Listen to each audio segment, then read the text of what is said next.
Welcome to Studying Law Around the World.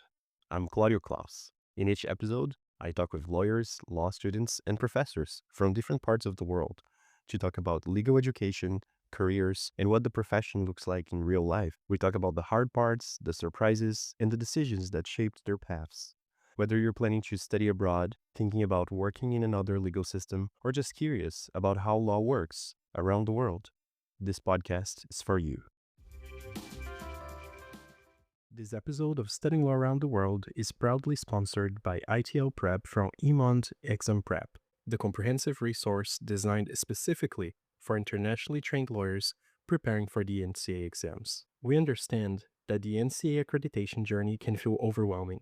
You can face many obstacles getting to success. Courses that cost too much, offer too little, or leave you more confused than when you started. That's why Emond Exam Prep created ITL Prep, a smarter, more reliable way to succeed. Our module-based self-study courses and expert-led review sessions are designed by actual law professors, many of whom are ITLs themselves or teach at international law schools. They know the NCA process, they understand your journey, and they've built these courses to guide you clearly through the NCA syllabi, helping you gain the understanding you need to be at your best for success on your exams. With ITL Prep, you'll gain confidence and clarity, whether it's foundational concepts or you're tackling specialized Canadian law topics. It's affordable, it's flexible, it's built with you in mind. And right now, we're offering something special. As an exclusive offer for the Studying Law Around the World podcast listeners, ITL Prep is offering 50% off all courses for the first 50 purchases. Simply use the promo code ITL50 at checkout. Casebooks and other resources must be purchased separately. Visit emond.ca today, that's EMOND.ca, and use promo code ITL50 to claim your 50% discount on NCA exam preparation courses. I have the opportunity to interview Gabriel Latner, who works in Canada today, but he has experiences in the UK, in the US, and also in Canada. And I'm very excited to interview him today because after a short conversation, we've noticed that I hadn't interviewed many litigators in the podcast yet. So I'm very excited to hear from his side. And thank you so much for joining in the podcast today. Happy to be here. I've already learned something, which is that when podcast hosts do the introduction, the guest is just sitting there. I've always thought this was something that you guys went and added on afterwards. So I learned something that was cool. There you go. Well, thank you for sitting through it, and I appreciate you taking the time to being here today. I'd love to start our conversation today, giving you the chance to introduce yourself to your audience. Sure. So just to start off, so I don't get accused of false advertising, I never worked in the UK. And especially if Her Majesty's Revenue Service asks, I never worked in the UK. Canadian kid from Toronto, always wanted to be a lawyer to the point that apparently when I was 3 years old, I was running around telling people I was going to sue them. So you can imagine I had lots of friends growing up. When I was finishing high school, I learned that you could go to law school directly in Australia and in the UK. So I applied to those programs, got into school in the UK, did a bachelor's of laws, which there is the purely academic degree. I never did the professional training that you would do to become a barrister or solicitor in the UK because I went to the US to get a master's in constitutional law and appellate litigation at Georgetown in DC because I was going to become a law professor. The problem was I was 22 when I graduated from that program and found it a little hard to get a job. So the professor who had talked me into academia pulled some strings and got me a gig doing basically writing amicus briefs for a think tank in DC. My first 2 years of practice was pure constitutional law, pure appellate litigation, and it was a totally unrealistic introduction to what the practice of law actually is. I was on a NAFTA visa. When that ran out, I came back to Canada, requalified, started looking for a job, didn't find a job, so I hung up my own shingle, and I've been kind of doing my own thing for the last 10 years. 7 years. Amazing. I'm not great at math. Oh, that's incredible. So thank you for clarifying on the UK aspect of it. And as you mentioned, all of these different experiences and even starting to work with appellate litigation, specifically in constitutional issues, I think the US, it's a very interesting place to be able to do that.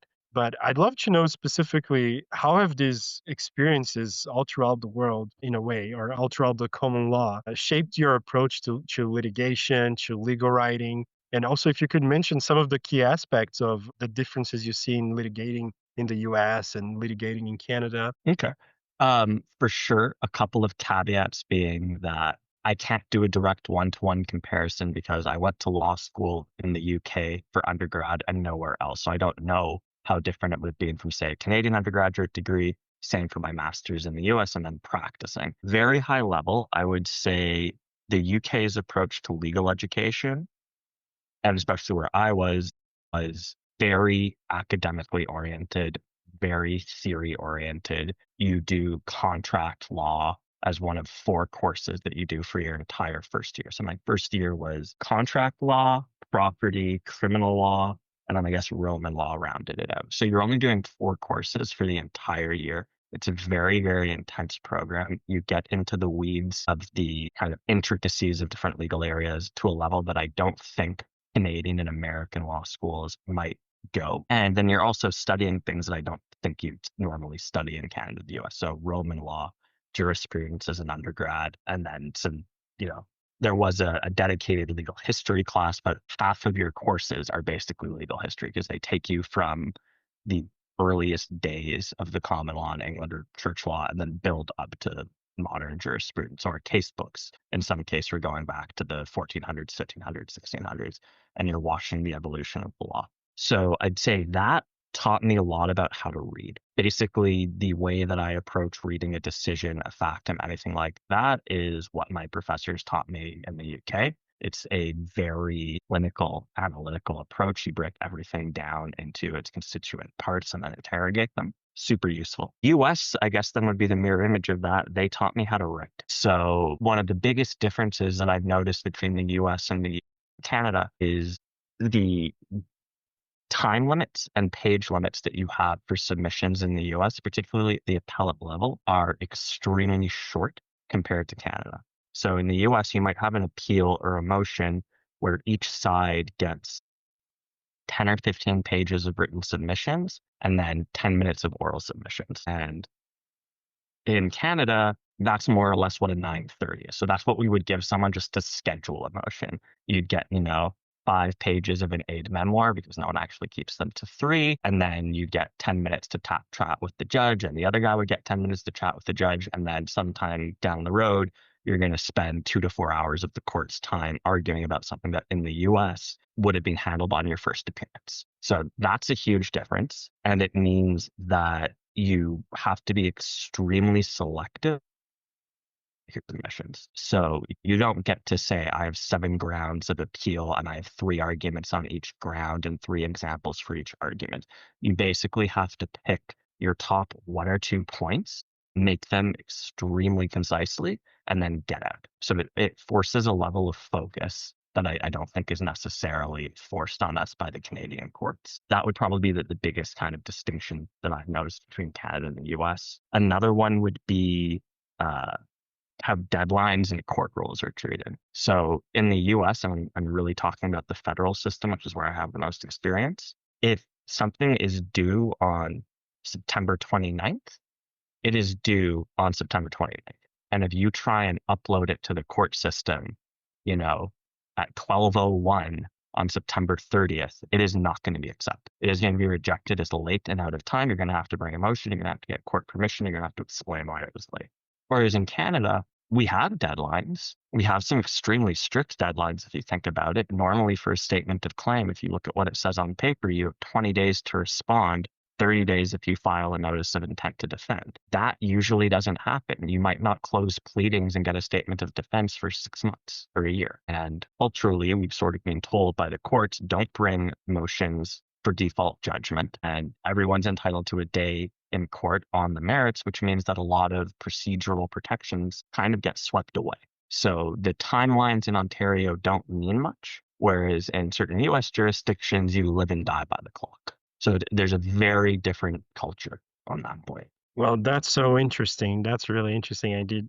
I did not know about the flexibility and the possibilities. And it's interesting as somebody who's very much focused on a solicitor kind of practice. And right now, just as an articling student, but I'm basically reading the bar materials for the barrister exam. It's interesting to see all the deadlines, and I had no idea about all the flexibility that is actually possible. So, keeping my audience in mind, then I guess I should take this moment to say, no, there is no flexibility. And young lawyers and future lawyers, if it says 10 days in the rules of civil procedure, you have to do it in 10 days.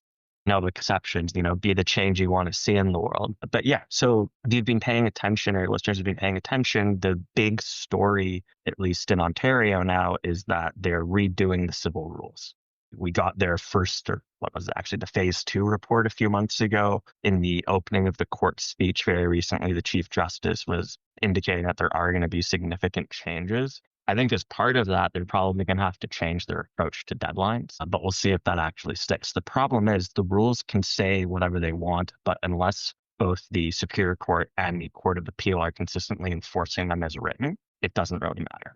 So we can have the most aggressive summary judgment rules that you can imagine, but if the courts consistently say, no, I'm not granting summary judgment, I'm not granting summary judgment, it was inappropriate for the court below to grant summary judgment, it creates a feedback loop where fewer lawyers will feel comfortable bringing these types of motions. Fantastic. Well, thank you for sharing that. As I kind of looked into your profile and based on the meeting we had before, I realized that most of the work of a litigator, your work with this experience as well, is often taking complicated legal problems and making them straightforward on paper, usually, right, for judges to read or for that decision to be made.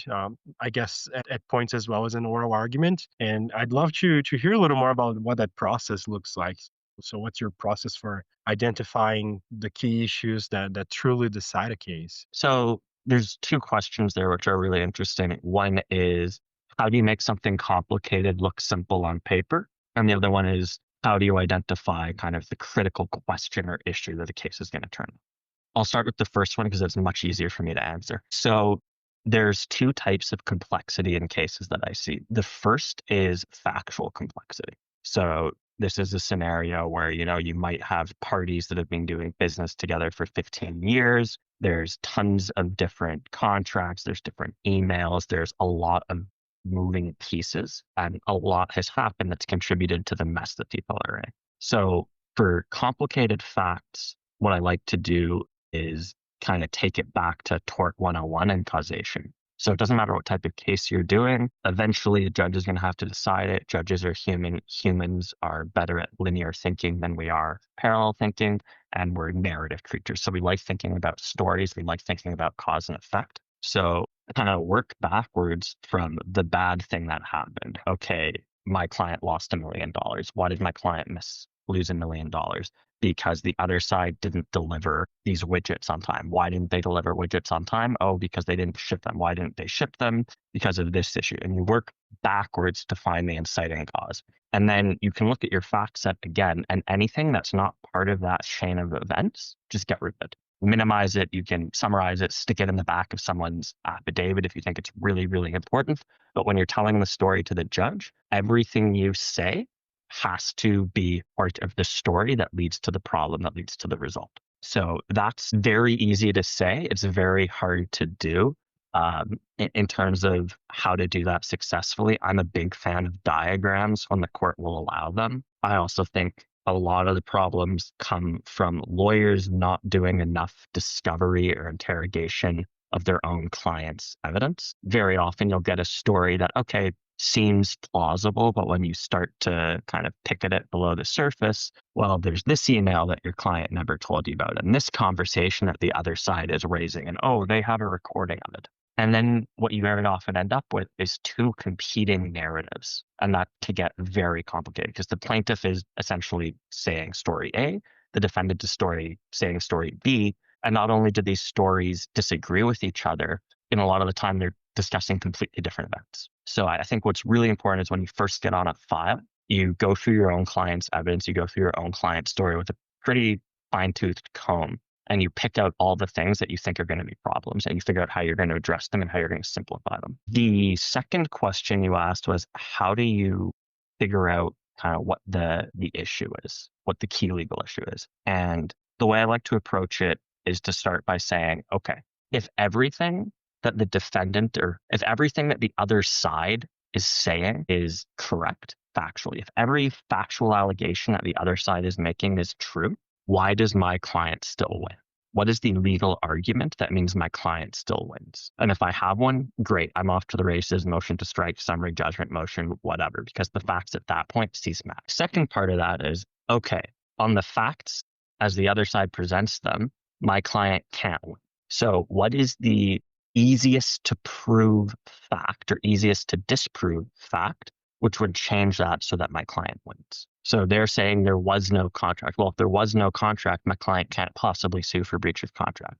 So is there an easy, simple way for me to prove that there was a contract? Oh, yes, because I have one that's signed here. So it's starting from what would in theory be the easiest case to win, which is everything the other side says is true. I still win because the law is on my side, to the slightly harder case, which is I need to prove one key fact. And if I prove that key fact, I win. And then when you add in additional facts that need to be proven, you get a more and more complicated case. But if you can start just by saying, okay, I don't need to prove every allegation my client is making. I don't need to disprove every allegation the other side is making.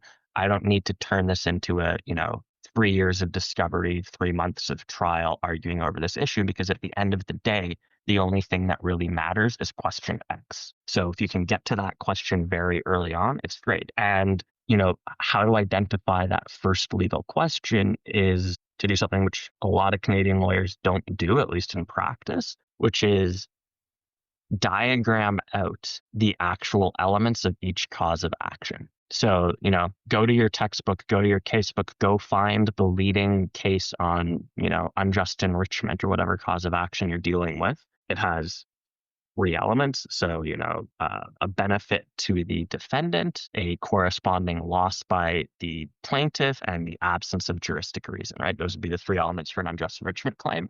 Go through the facts and be like, okay, what facts support each element of this? Oh, they haven't pleaded a corresponding deprivation. They're just saying, I got something, but they didn't lose anything. Okay, that's not unjust enrichment. Or, hey, absence of a juristic reason. Well, a lot of people make the mistake of pleading unjust enrichment while they're in a contract dispute. They're saying, you guys breached the contract, that caused me loss, and if it didn't cause me loss, you were unjustly enriched. The problem is that once there's a contract that provides for the benefit, you can't possibly have an unjust enrichment claim. You're just in a completely different universe. Great. There you have a motion to strike an unjust enrichment claim. You can take it off the table. So negligence, same thing. Why is there a duty of care? Was there proximity? Was there this? Was there that? What was the standard of care that's being alleged? Why are they alleging a shortfall? Really do a very thorough clinical approach and say, this is what you have to prove to win. You haven't pleaded the right facts, or you've misstated the law, or you're not seeing some key defense or issue that's going to let my side win. And then focus in on the narrowest point of disagreement. You want to get to the thing that's going to be easiest for you to tip over the line, which is going to change the outcome of the case. Because that's what lets you write a 15-page factum that has a linear, very clearly understood statement of the facts, raises 1, 2, or at most 3 legal issues for the judge, and then clearly applies those issues. If you're going to be arguing about an entire case, and you're going to be arguing every single point of the case, every single fact, every single element of the cause of action, there's no way to do that well in 40 pages. There's no way to do that well in an hour. At that point, you're talking about a trial. And what you're telling the judge is every fact in this case matters. I need to prove all of these facts or disprove all of those facts to win. And this is a super complicated issue. Sometimes that's true. There are cases I've seen where there's no way to kind of get to the end without going through that fact-finding process. But I find that a lot of lawyers are so afraid of giving up ground that even on something like a Rule 21 motion, they're not willing to put any of their arguments to one side. They're not willing to concede that there is a universe where the other side might be right about anything. So I might say something like, oh, hey, since they've pleaded that there was a contract, they can't really argue unjust enrichment. And the lawyer on one advising here would say something like, well, but there's no contract. There's no contract, Gabe. They're dead wrong about this. There's no contract. There's no contract. We can prove there's no contract. And it can be difficult to make the point to them, which is, yeah, but it doesn't matter whether you can prove there's a contract or not. They've said two things that are mutually incompatible. So why don't we just force them to swallow it? So I say that's kind of the approach I like to take. You start from the simplest possible version of your case and then get as complicated as you need to be, but no more complicated. Amazing. As you were bringing that up and giving an example of I guess a more regular litigation with two parties, I can see how those principles will apply to constitutional litigation to a very big extent, especially on finding the issue of law and then basically attacking that very specific point at first. And as you said, going as deep as you need to, but not much more than that. Does that make sense? Is that what you experienced as well when it comes to constitutional litigation? I don't know if charter litigation was also something that you've got to work on. I've done both.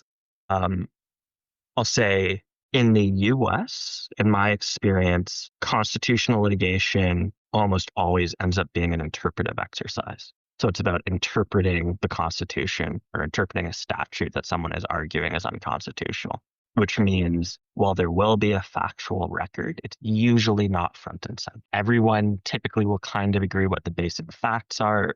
Brandeis briefs might go in, which are like, oh, here's what the social impact will be. But there's not as much argument about factually what is happening, what the consequences of a government decision are, because it's a little more abstract than that. Is this something that the government's allowed to do? I tried to port that over to charter litigation when I first moved here and fired off some like very, very abstract charter applications, being like, oh yeah, this is unconstitutional for XYZ reasons. And I got nowhere because the Canadian approach to constitutional law is far more fact specific.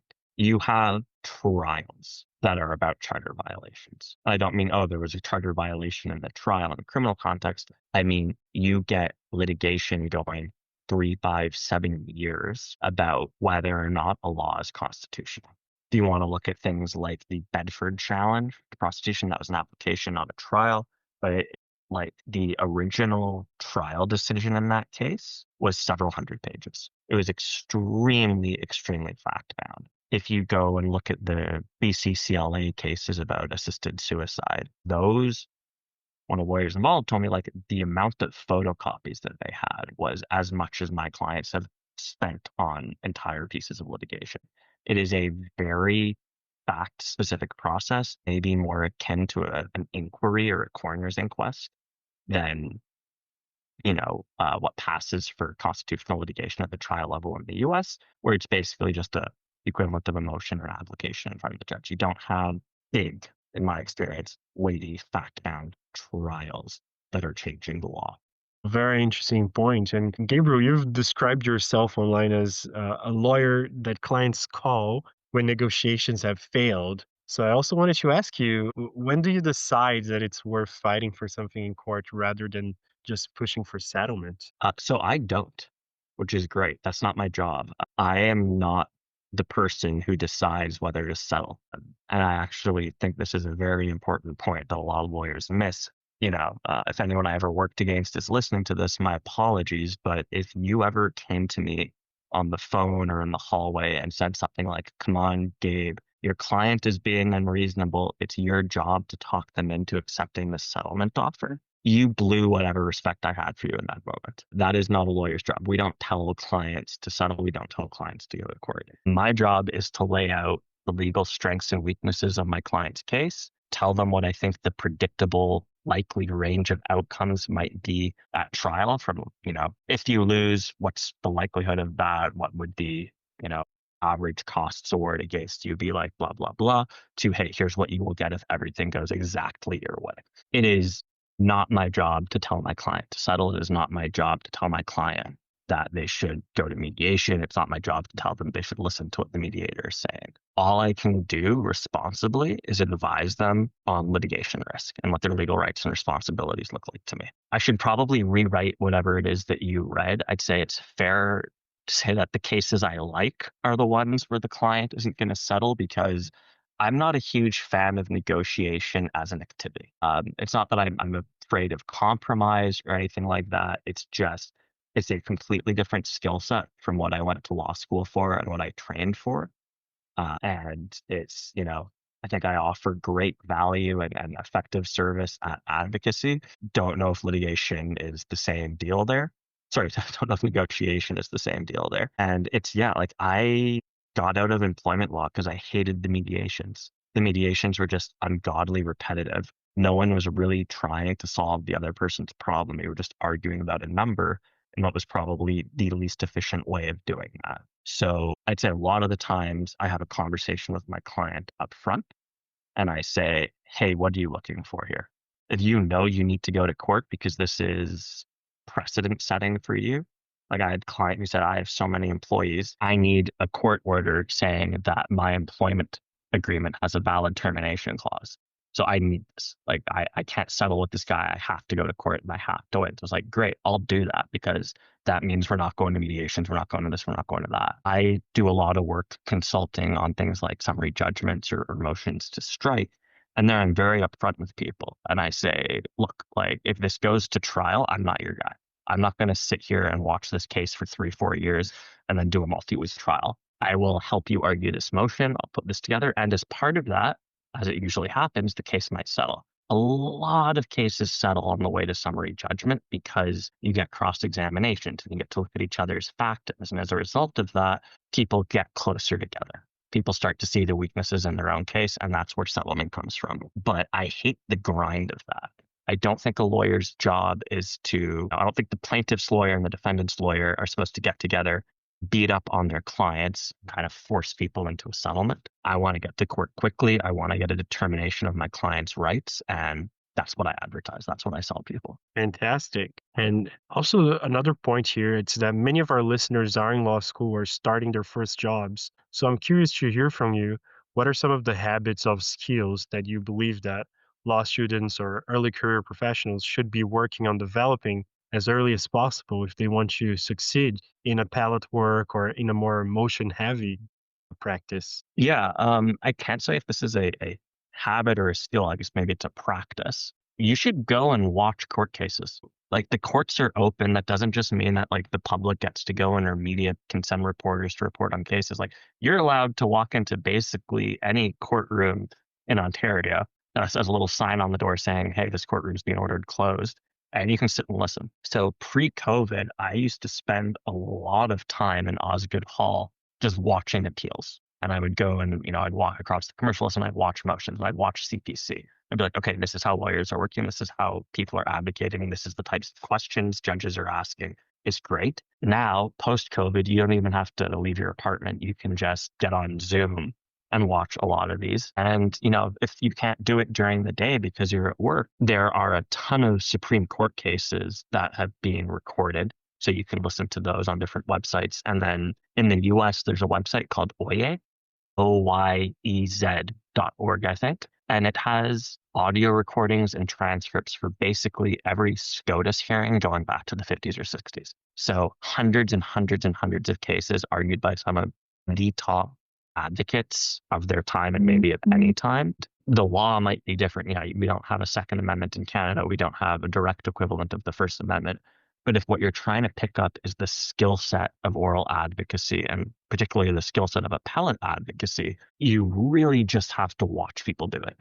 So yeah, I'd say go find these cases, find the materials, read them, think about what type of arguments you would make or how you would have handled submissions, and then watch the actual argument. I found early on, if there was an appeal I was interested in, I would just email the lawyers and say, hey, can I get the appeal record? Can I get your factums? Can I talk to you for 10 minutes about the case? Because I'm going to come and watch it. And in Toronto, I say one thing about our bar, we are super generous. I said some disparaging things about Ontario lawyers early on, but by and large, we are incredibly friendly. We're incredibly giving. We're incredibly supportive. Even, lawyers who aren't participating in formal mentorship programs, in my experience, have jumped at the chance to be helpful and pass things down. So I'm not going to name names, but when I just showed up here knowing no one, knowing no job, no one was like sitting over my shoulder telling me how to do things, I'd go on Canley, I'd find a case that was kind of like mine. I'd look for the lawyer who did it and I'd send him an email saying, hey, I have like a question about how you approached it on this. And some of the people I met through that 7, 8 years ago, I'm still friends with. And they've been incredibly helpful in guiding me. So if you don't ask, you don't get. Lawyers love talking about their own careers and their own work, which I guess as a podcast host, you've kind of figured out because here I am doing just that. But yeah, I think ask people about their cases, actually read the cases, read the factums, read the transcripts or listen to the submissions, and then read the decisions and kind of see how it all works together. And then the other flip side of that is, study is all well and good, but you need to practice. So get on your feet. There are some changes coming to the rules of civil procedure, which I really, really love. There are some that are being discussed, which I think are going to have the unfortunate effect of limiting opportunities for younger lawyers to get practical experience. So, they're talking about eliminating oral discovery. Oral discovery is the safest place for a young lawyer to practice asking questions. That's going to go away. So is a senior lawyer now going to give a junior opportunities on cross-examination where a mistake could actually be detrimental to the client? Maybe, maybe not. If we get rid of motions courts, if we get rid of easy access to pleadings motions where the stakes might be lower, how are junior counsel going to get their hands on things, right? So the Court of Appeal has been very good, and they are public about this, and they encourage counsel to give juniors an opportunity. They say, come on in, split your arguments. If 3 counsel are listed on the factum, we'd love to hear from all 3 counsel. And the kind of wink, wink, nudge, nudge is, we're not going to punish you or your clients if your associate messes up. So I have a lot of respect for lawyers who give their associates an opportunity to speak anytime in court. And as juniors, I think you guys should have not an expectation that you'll speak because you're not entitled to it. You're not owed it. But if you get through if you're working for a barrister and you get through your entire articling term and you haven't had a chance to make any kinds of submissions, he's not doing you a favor. And I do say he there because in my experience, female principals are much better about getting their juniors up there. So yeah, you're not a slave. You're not a paperwork monkey. You are there to be taught. Part of teaching is giving you opportunities to get on your feet. So get on your feet early, get on your feet often, even if it's not your exact practice area, even if it's not a big, sexy issue, if it's a $5,000 small claims case that you could do for your, aunt's neighbor's son, and your firm will let you do it and will give you a chance to practice some hard skills, do it. Great advice. So to wrap up today's episode, I wanted to ask you, you've mentioned that you have a very interesting hobby, and that is wood turning. And I wanted to hear a little bit about that. I wanted to hear specifically if you think that having a hobby outside of your career entirely, if that plays a role in, keeping you motivated and keeping you healthy and all of that. And if that in any way has shaped your career, or is that something that you highly recommend of young lawyers to keep in mind? Okay, yeah, a lot to unpack there. Feel free to hit the buzzer if we actually run out of time. The first thing I'll say is the reason to have a hobby and invest in it is because you enjoy it.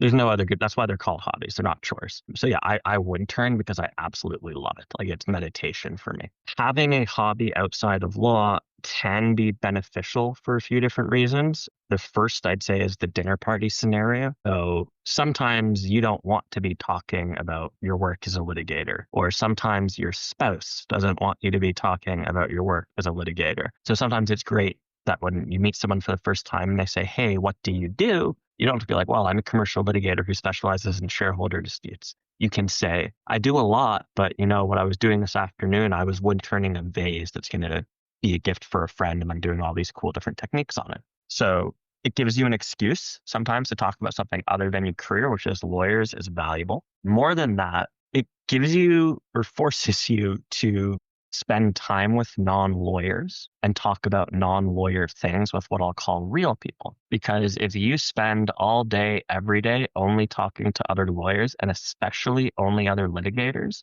you might just go insane.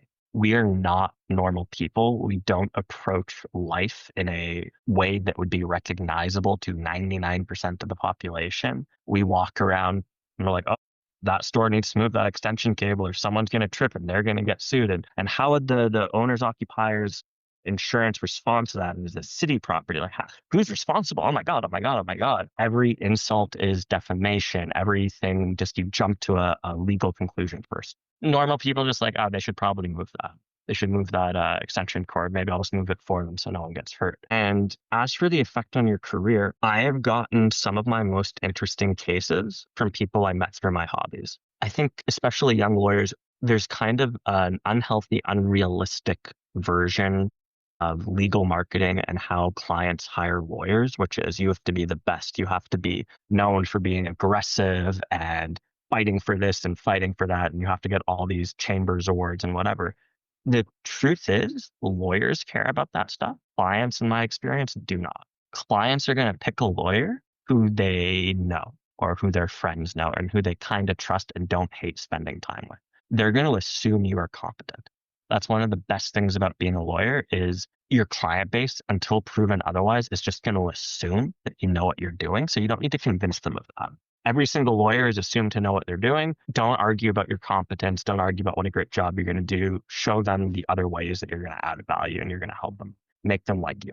So I have clients now who really, I never spoke to them about what I did. They knew I was a lawyer. They knew I was a litigator. All of our conversations were about shared interests and hobbies. And I didn't know what they did. And then they might come to me after a year of knowing them and say something like, hey, Gabe, I don't know if I've mentioned this before, but I own this company and we just got absolutely shafted by a vendor. This is what you do, right? You're this kind of lawyer. And that wouldn't have happened if I'd walked up to them and said, hi, I'm Gabe. I hope I can help you with any of your legal issues. Let's not talk about our hobby. Let's talk about how you can be useful to me and how you can become my client and give me money. Anything that broadens your network, yeah, at the end of the day, that might improve your practice. The last thing I want to say, though, is we live in a very interesting time where people, especially younger people, are being bombarded with messages about what their life should look like and work-life balance. And you look on your friends and you see them taking all these vacations on Instagram, and everyone you look at is not just a lawyer, but a wind turner or an Olympic fencer or a classically trained cellist or some super chess prodigy person who goes and plays against the robots. And you're like, well, all I'm doing is holding down my job and that's all I can do. And that's okay. Not everyone has the time or interest in a hobby, and work can be your hobby. TV can be your hobby. Books can be your hobby. You don't have to have some special other thing that you're great at. Like, I'm not great at wind turning. I just enjoy it. And that's okay. You don't have to be good at something to enjoy it. And it doesn't have to be something that's going to turn into a side hustle. It doesn't have to be something that your clients are going to be super impressed by. And for a lot of people, I'd say especially in their late 20s and 30s, your hobby might be your family. I don't have children, so I have lots of time to go do other interesting things that I enjoy. But if you have kids, I know a guy who spent basically a decade getting up at 7, getting back from work at 6 p.m. He'd spend 3 hours with his kids. Maybe he'd spend an hour with his wife and he'd go to bed and get up and do it all over again. And once every 3 or 4 months, he'd have a free day on a weekend that I also had a free day, and we'd get together and have lunch. And I'd be super grateful for his time because, when you have young kids, they're going to come first. So the message of you got to have a career that you love and you're really successful at, and you have to have a family. And on top of that, you have to have a hobby. I think that's pretty harmful messaging for a lot of people. A hobby shouldn't be something that's, an obligation or something that you dread or something that you're doing because people have told you should do it. It should be something that generally you enjoy and makes your life better. And I'll single out one hobby here: joggers. No one likes jogging. If you're a marathon runner or something like that, cool. But if your hobby is that you jog for 45 minutes a day, that's not a hobby. That's an exercise routine. That's cool, but that's not a hobby. And you shouldn't make jogging your entire personality because it's incredibly annoying. But exercise is important. Sleep is important. Too many lawyers sacrifice that. And when you're starting out, it's easy because you're used to pulling all-nighters in college. By the time you're 10 years out, you'll be able to look at your peers and tell very easily which ones are regularly functioning on less than 6 hours of sleep a night and which ones only get exercise when they're walking from the elevator to their desk. And you don't want that to be you because it catches up really, really quick. So hobbies are great. If the hobby can be something that gives you exercise, even better. But the mentality of you have to have some super cool, interesting, fulfilling hobby outside of work, we have to kill that. Wow. That was so good. I think it's always amazing when we have truthful encouragement, which is not just encouraging people to do something for the sake of it. But I just really love the reasoning you put behind that. Maybe that comes from you being a really good litigator, but that point was just one that I really appreciate. It's hard to feel guilt for not doing something that you don't even know if you enjoy. So I really like that you brought that up, and I hope that will inspire some people as well as they choose their priorities and go forward in their career. Well, thank you so much for taking the time to chat today, My Gabriel, pleasure. and putting up all of these thoughts together from, appellate litigation to hobbies and day-to-day life. Really appreciate you taking the time. My pleasure.